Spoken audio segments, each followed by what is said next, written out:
बड़ी खबर आ रही है जम्मू कश्मीर से, जहां पर एलजी के पास वही शक्तियां होंगी जो दिल्ली में एलजी के पास हैं। गृह मंत्रालय ने जम्मू कश्मीर पुनर्गठन कानून में संशोधन किया है और संशोधन के मुताबिक जम्मू कश्मीर में सरकार बनने के बाद भी ट्रांसफर, पोस्टिंग समेत अहम फैसलों में एलजी की ही चलेगी। तो इस वक्त की बड़ी खबर है और बड़ी खबर यह है कि जम्मू कश्मीर में जो लेफ्टिनेंट गवर्नर हैं उनके पास ठीक वही अधिकार होंगे जो अधिकार दिल्ली में एलजी के पास हैं। गृह मंत्रालय ने जम्मू कश्मीर पुनर्गठन कानून में संशोधन किया है और संशोधन के मुताबिक जम्मू कश्मीर में सरकार बनने के बाद भी ट्रांसफर, पोस्टिंग समेत कई जो अहम फैसले हैं उसमें एलजी की ही चलेगी। हमारे वरिष्ठ सहयोगी नीरज पांडे जुड़ गए हैं। नीरज जी, क्या जानकारी मिल रही है और कितना महत्वपूर्ण ये फैसला होगा जो जम्मू कश्मीर के एलजी को लेकर लिया गया है?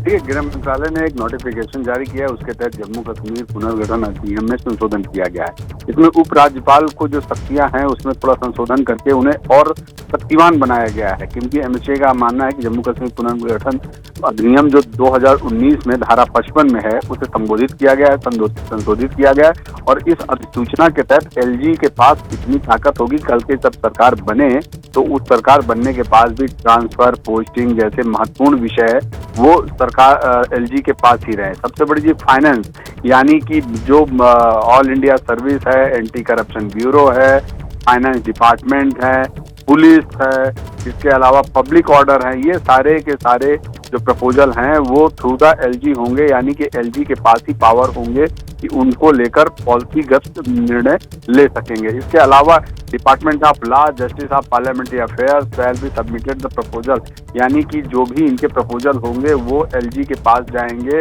और एलजी एडवोकेट जनरल और लॉ ऑफिसर्स के मदद से उस पर निर्णय ले सकेंगे। तो एलजी के पास एलजी को बहुत सारे इम्पोर्टेंट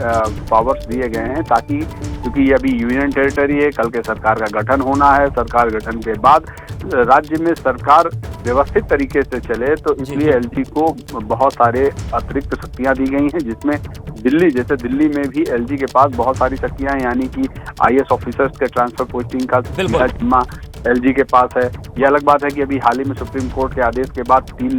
लोगों की कमेटी बना दी गई है और वो कमेटी निर्णय करेगी आईएएस अधिकारियों के दिल्ली में ट्रांसफर की। लेकिन जम्मू कश्मीर के मामले में सीधे तौर पर आज ये नोटिफिकेशन बताता है। वैसे 2019 में भी इसका जब नोटिफिकेशन जारी किया गया था तो उस समय भी जम्मू कश्मीर पुनर्गठन बिल में इस बात का जिक्र था और साफ तौर पर उसे कहा गया था कि अधिकारियों की ट्रांसफर, पोस्टिंग, फाइनेंस से रिलेटेड मामले सब एलजी के पास होंगे। लेकिन आज इसको संशोधित करते हुए रूल सेक्शन 55 के तहत इसे पूरी तरह से बिल्कुल, यानी कि नीरज जी, जो जम्मू कश्मीर में चुनाव की बात हो रही है, सरकार बनाने की बात हो रही है, तमाम तैयारियां चल रही हैं, इन सब के बीच ये स्पष्ट हो गया है कि वहां पर सरकार कोई भी बने, कैसी भी बने, लेकिन जो केंद्र का होल्ड है जम्मू कश्मीर के हालात को देखते हुए, केंद्र का होल्ड वहां पर लगातार बना रहेगा।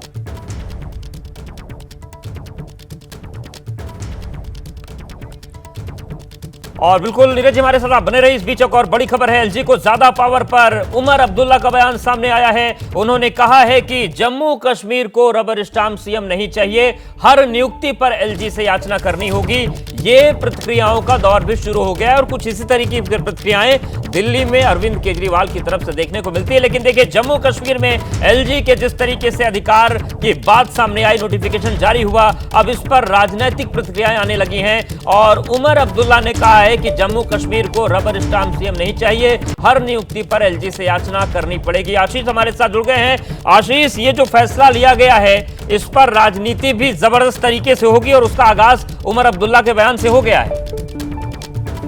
जी हाँ, बिल्कुल। देखिए, ये नोटिफिकेशन ये तो बिल्कुल दर्शाता है कि केंद्र सरकार की नीयत है कि वो अपना जम्मू कश्मीर के एडमिनिस्ट्रेशन में से और दखल अब और ज्यादा बढ़ाना चाहती है। सिर्फ जो पहला आदेश जैसा आप कह रहे थे कि वो अपना इंटरफेरेंस बना के रखना चाहते हैं, ऐसा नहीं है। मुझे लगता है कि अब इंटेंट ये साफ दिखाता है कि आगे आने वाले दिनों में ज्यादा दखल होगा एलजी का, सेंटर की ज्यादा इंटरवेंशन होगी और बिल्कुल जैसा नीरज बता रहे थे, विस्तृत तरीके से जो अमेंडमेंट्स किए गए हैं ट्रांजैक्शन रूल्स में, उसके मुताबिक तमाम बड़े अपॉइंटमेंट्स,